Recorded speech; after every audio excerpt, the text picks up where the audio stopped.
Santoshi, welcome to signature with S. ఈరోజు నేను మీ ముందుకు కొత్త రెసిపీతో వచ్చాను. అదేంటంటే బేబీ కార్న్ కర్రీ. చాలా ఈజీగా స్టెప్ బై స్టెప్ ఎలా చేయాలో నేను చెప్తాను. ఎలా చేయాలో చూద్దాము. మరి రండి. ముందుగా బేబీ కార్న్ని ఇలా కట్ చేసి పెట్టుకున్నాను. చేసుకొని స్టవ్ మీద ఒక గిన్నె పెట్టేసి ఒక 1.5 గ్లాస్ వాటర్ పోసాను. వాటర్ పోసి కొంచెం వేడయ్యిన తర్వాత ఈ కట్ చేసుకున్నటువంటి వీటిని ఇలా వేయాలి. వేసేసి ఒక 7 minutes వాటిని మంచిగా బాయిల్ అవ్వనివ్వాలి. కొంచెం ఉప్పు వేయాలి, 1/2 teaspoon అంతా వేసేసి 7 minutes ఉడకనివ్వాలి. బేబీ కార్న్ ఉడికేలోపు మనం దీనికి కావాల్సిన వస్తువులు ఏంటో చూద్దాము. 2 పెద్ద ఆనియన్ అండి, ఇవి చాలా సన్నగా ఇలా కట్ చేసి పెట్టుకోవాలి. ఆ తర్వాత ఇది మసాలా పౌడరు, ధనియాల పౌడరు, జీలకర్ర పౌడరు, టమాటా పేస్ట్, ఇది కాజు అనమాట. కాజుని ఇలా పేస్ట్ చేసి పెట్టుకున్నాను. అల్లం ఎల్లిగడ్డ ఫ్రెష్ది, కొన్ని పచ్చిమిర్చి, ఎండుమిర్చి, కొత్తిమీర, కరివేపాకు. ఇవి దీనికి కావాల్సిన వస్తువులు. ఇప్పుడు 6-7 minutes అయిపోయిందండి. దీన్ని మనం వాటర్ నుంచి సెపరేట్ చేసుకోవాలి. ఇంకా ఇలాగా వాటర్ నుంచి సెపరేట్ చేసేసి పక్కన పెట్టేసుకోవాలి. ముందుగా స్టవ్ ఆన్ చేసుకొని గిన్నె పెట్టుకొని ఆయిల్ పోయాలండి.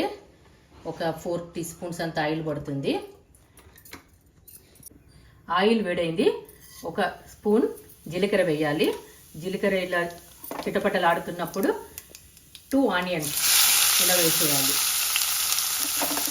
వేసేసి ఆనియన్ మెయిన్ అండి, ఇవి చాలా బ్రౌన్ కలర్కి రావాలి, పేస్ట్ లాగా అవ్వాలన్నమాట. చాలా బాగుంటుంది.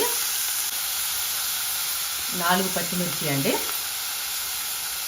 2 ఎండుమిర్చి, కొంచెం అల్లం వెల్లిపాయ పేస్ట్ కలపాలి. ఇవన్నీ కలిపి మంచిగా స్మెల్ రావాలి, చాలా మంచి స్మెల్ వస్తుంది.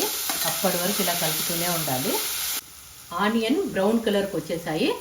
1/2 teaspoon అంతా పసుపు వేయాలి. పసుపు వేసి 2 కరివేపాకులు ఇలా వేయాలి. వేసేసి టమాటా పేస్ట్ అనమాట, టమాటా పేస్ట్ ఇందులో వేసేసి దాంతోపాటు కొంచెం కలుపుతూ ఉండాలి. ఆనియన్ టమాటా కొంచెం మంచిగా గోలాయి. ఇప్పుడు ఏంటంటే మనము చేసుకున్నటువంటి ఈ కాజు పేస్ట్ ఇందులో వేసేయాలి. కాజు పేస్ట్తో పాటు ఇది జీలకర్ర పౌడరు, ఇది మసాలా, గరం మసాలా అనమాట, ధనియాల పౌడరు వేసాను. వేసేసి వీటన్నింటిని కూడా కొంచెం దగ్గరకు వచ్చి ఆయిల్ సెపరేట్ అయ్యే వరకు కూడా సిమ్ మీద ఉంచాలి. మనం వేసినటువంటి అన్నీ కూడా గోలాయి. ఇప్పుడు మిర్చి పౌడర్ ఒక 2 spoons, ఉప్పు వేసేసి ఒకసారి ఇలా కలిపేసుకొని కొన్ని వాటర్, మనం ఎంత అవసరం అనుకుంటామో అంత వాటర్ పోయాలి. ఇలా వాటర్ పోయాలి. వాటర్ పోసి అన్నీ కలుపుకొని మనం ముందుగా ఉడకబెట్టుకున్నటువంటివి ఇందులో వేయాలి. వేసేసి ఇవన్నీ కూడా మంచిగా ఉడికి దగ్గరకు వచ్చేసే వరకు మనము సిమ్ మీద పెట్టాలి. ఇలా 7 to 8 minutes అయిపోయింది. ఆయిల్ సెపరేట్ అయిపోయింది. కూర కూడా దగ్గరకు వచ్చేసింది. దీన్ని ఇప్పుడు కొంచెం కొత్తిమీర కట్ చేసేసి ఇలా వేసేసుకొని స్టవ్ కట్టేయడమే. ఇలా అవుతుంది అనమాట. చూసారుగా ఎంత ఈజీగా స్టెప్ బై స్టెప్ మనం చూసామో.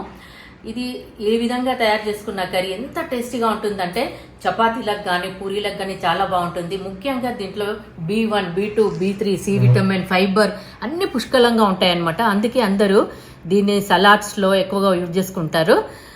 మీరు కూడా ట్రై చేయండి. ఈ చపాతీలకు ఎలా ఉందో మనం కూడా చూద్దాం.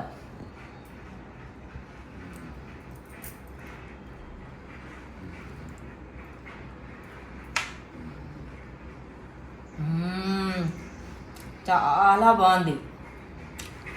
ఇన్ని విటమిన్స్తో, న్యూట్రియంట్స్తో కూడినటువంటి ఈ కర్రీని ఎవ్వరూ మిస్ కాకండి. అందరూ ట్రై చేయండి. ట్రై చేసి ఎలా ఉందో నాకు నా ఛానల్లో కామెంట్ చేయండి, సబ్స్క్రైబ్ చేయండి. బాయ్. మీ ముందుకు నేను ఇంకో రెసిపీతో ఒక మంచి ఐటెంతో వస్తాను. బాయ్.